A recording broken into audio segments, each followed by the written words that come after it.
Hello and welcome to the English podcast with Ayesh. Here, we practice English together, slowly, clearly, and step by step. Let's learn and grow your English. Today, we are tackling a very specific feeling that I'm willing to bet every single person listening has felt within the last, 24 hours? Probably within the last 24 minutes for some people. Right.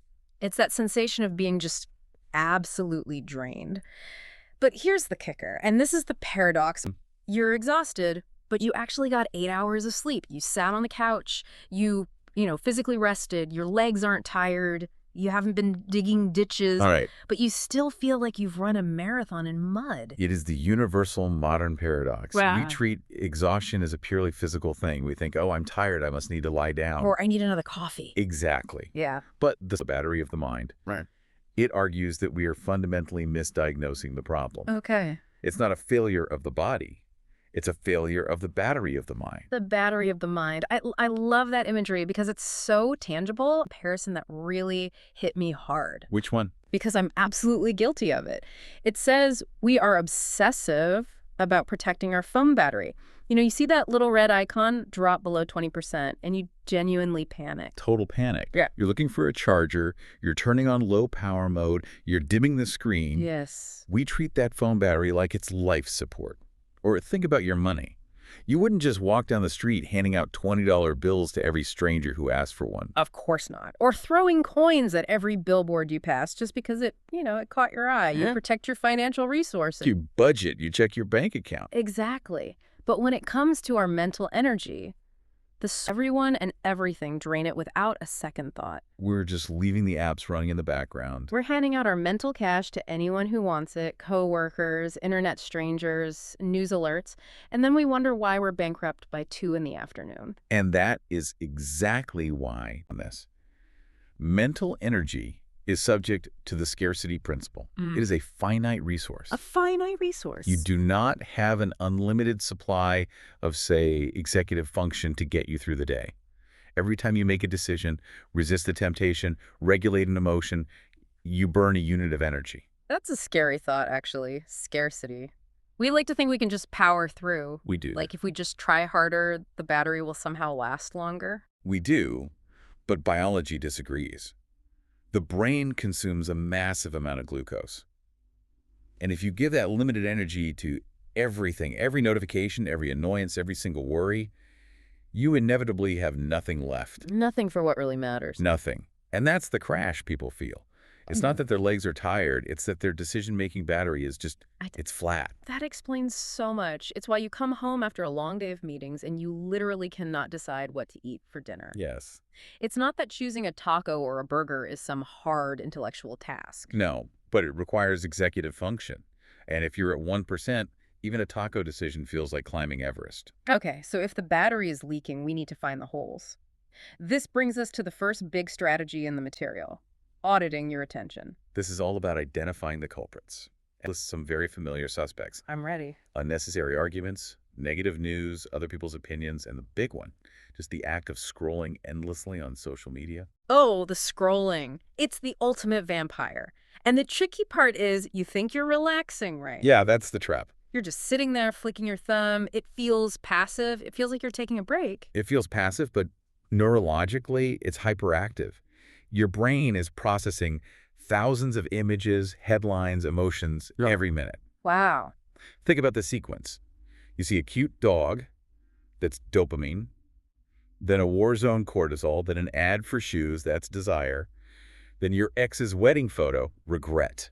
That is a massive cognitive load. You're emotionally shifting gears every 3 seconds. It's emotional whiplash. No wonder we feel fried after 20 minutes on Instagram. Precisely. You are spending currency.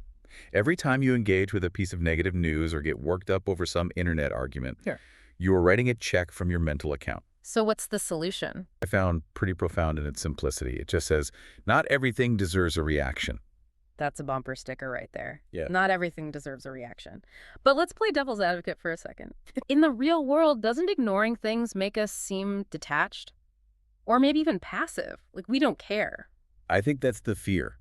We confuse caring with reacting. It's the opposite. It says, sometimes the best response is silence. And this isn't about being passive. No, it's about being strategic. Strategic how? Well, think about an argument online, or even a petty dispute at work, where someone is just trying to get a rise out of you. Yeah. If you jump in, you are donating your energy to that fire. You're letting someone else dictate your emotional state. Mhm. When you choose silence, you are keeping your power. You're keeping your resources. Exactly. So silence creates a boundary. It's like saying, I see this, but I'm not buying a ticket to this show. It is a reclamation of protecting your attention is synonymous with protecting your mental peace. So when you scroll past the rage bait, Or you walk away from the circular argument, yeah, you aren't losing. You are conserving. You are keeping that energy for something that actually benefits you. it's an interesting reframe. We usually think of silence as weakness or losing the argument, but here it's framed as resource management. Right. It's like saying, I can't afford this argument. This argument costs too much. It's an economic decision. Exactly. Okay, so that leads us directly into the next strategy, which is all about how we interact with others. We have to talk about the reframing of no. Ah, the social trap. It is, and this is where I fail most often. I think most people do. We are terrified of being rude. We want to be helpful. We want to be liked. So we say yes to the extra project, yes to the dinner we don't want to go to. The resentful yes. The resentful yes. And then you dread it for 2 weeks. Right, and you show up angry or drained, which actually damages the relationship more than a polite no would have in the first place. That's so true. And here is where this is the rebuttal you need to keep in your pocket. It says, saying yes to everything is actually disrespectful to yourself. Disrespectful to yourself. That hits different. It really does. It frames it not as being nice to them, but as being mean to you. It reframes the guilt. Instead of worrying about disappointing someone else, you're forced to confront the fact that you are actively sabotaging your own well-being.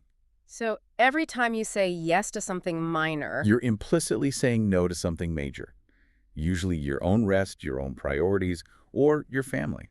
but how do we know? I mean, we can't say no to everything, right? We'd get fired and have no friends. Life requires obligation. It's a set of criteria. Okay. You need to ask 3 questions before you agree to anything. First, does this drain me? Second, does it stress me? And crucially, the third one, does it misalign with my goals? Does it misalign with my goals? That is such a clarifying question. It cuts right through the noise. It forces you to look at the opportunity cost. If the answer is yes to those, it drains you, stresses you, and doesn't help your goals. Permission to say no. In fact, you have an obligation to say no. You do, because, again, it's about the battery. If you drain the battery on the yes that doesn't matter, you have 0 charge left for the yes that does. Which brings us to boundaries. Strategy 3 is mental boundaries. It's really important. We aren't just talking about physical boundaries. Right, not like, don't come into my office. Physical boundaries are about space. Mental boundaries are about access. You can be in the same room with someone and still have a mental boundary up. Exactly. So what does that look like practically? Because mental boundaries feels a bit abstract. How do I put up a wall in my head? It talks about setting limits on phone usage. That's a boundary. But the harder part is people. It mentions avoiding toxic conversations. And taking breaks from people who constantly complain. Yes. Oh, the constant complainer. We all know one. They walk into the room and the energy just evaporates. It's like a vacuum. It's called emotional contagion, right? You catch their mood like a cold. That's it. Humans are wired to mirror the emotions of people around them. If someone is panicking or angry, your brain starts to mimic that state. But this is tricky because we feel like a bad friend if we don't listen to the venting. Where is the line between being a supportive friend and, protecting your battery? That is the mindset shift. It says protecting your mental space is not selfish. It is necessary for survival. Okay. There's a difference between venting, which is temporary and seeks a solution, and just dumping, which is cyclical and toxic. Every day for a week.